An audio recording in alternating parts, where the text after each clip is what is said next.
नमस्कार दोस्तों, स्वागत है आपका हमारे चैनल व्हाट यू थिंक में। और आप देख रहे हैं what you think YouTube channel. दोस्तों, हमारा देश भारत स्वतंत्रता सेनानियों से भरा पड़ा है। कुछ ऐसे भी स्वतंत्रता सेनानी हुए हैं जिन्हें हम जानते हैं, और कुछ नहीं बल्कि अनेक ऐसे हैं जिन्हें हम नहीं जानते हैं। हमने हमारे पहले 2 वीडियो गुमनाम स्वतंत्रता सेनानी को आपने बहुत प्यार दिया है। आज हम एक ऐसे ही वीरांगना महिला स्वतंत्रता सेनानी को लेकर के आए हैं जिन्हें हम आज तक नहीं जानते हैं,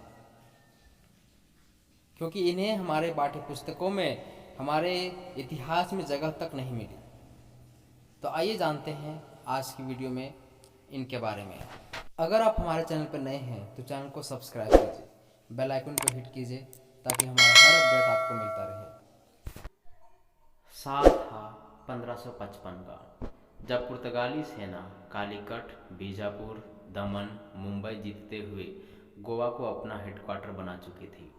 टक्कर में कोई ना पाकर उन्होंने पुराने कपिलेश्वर को ध्वस्त कर उस पर चर्च स्थापित कर डाली। मंगलौर का व्यावसायिक बंदरगाह अब उनका अगला निशाना था। उनकी बदकिस्मती थी कि वहाँ से सिर्फ 14 किलोमीटर दूर पर उल्लाल राज्य था, जहाँ की शासक थी 30 साल की रानी अबक्का चौथा। पुर्तगालियों ने रानी को हल्के में लेते हुए केवल कुछ सैनिक उसे पकड़ने भेजा, लेकिन उनमें से कोई वापस नहीं लौटा। क्रोधित पुर्तगालियों ने अब एडमिरल डॉम अल्बेरो ड सिल्वीरा के नेतृत्व में एक बड़ी सेना भेजी। शीघ्र ही जख्मी एडमिरल खाली हाथ वापस आ गया। इसके बाद पुर्तगालियों की तीसरी कोशिश भी बेकार साबित हुई। चौथी बार में पुर्तगाल सेना ने मंगलौर बंदरगाह जीत लिया। सोच थी कि यहाँ से रानी का किला जीतना आसान होगा, और फिर उन्होंने यही किया। जनरल जाओ पिक्सिटो बड़ी सेना के साथ उल्लाल जीतकर रानी को पकड़ने निकला। लेकिन यह क्या, किला खाली था और रानी का कहीं अता पता भी ना था। पुर्तगाली सेना हर्षोल्लास से बिना लड़े किला फतह समझ बैठी।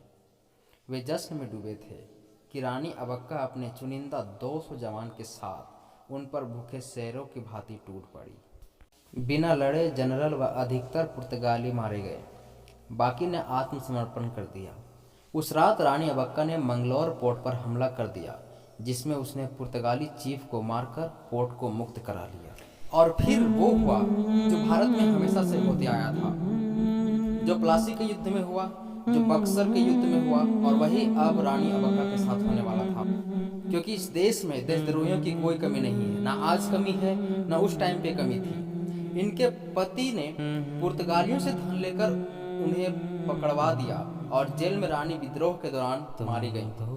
तो ये थी इनकी पीछे की स्टोरी, जो अगर इनके पति नहीं धोखा देते, पुर्तगालियों से हाथ नहीं मिलाते, तो शायद रानी अबक्का कितने पुर्तगालियों को नींद सुला देते। लेकिन हुआ ऐसा।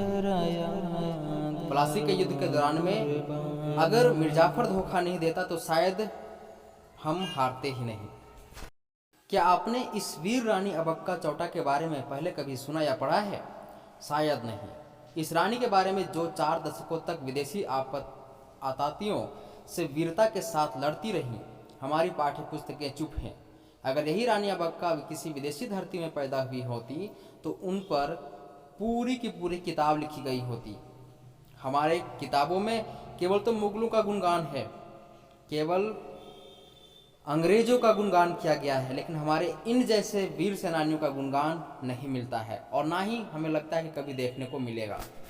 भारतीय सेनानियों ने जितना साहस पराक्रम दिखाया, उतना ही कम उन्हें लोग जानते हैं, क्योंकि हमारे पाठ्य पुस्तकों में अंग्रेजों व मुगलों की कहानियां भरी पड़ी हैं। अफसोस है।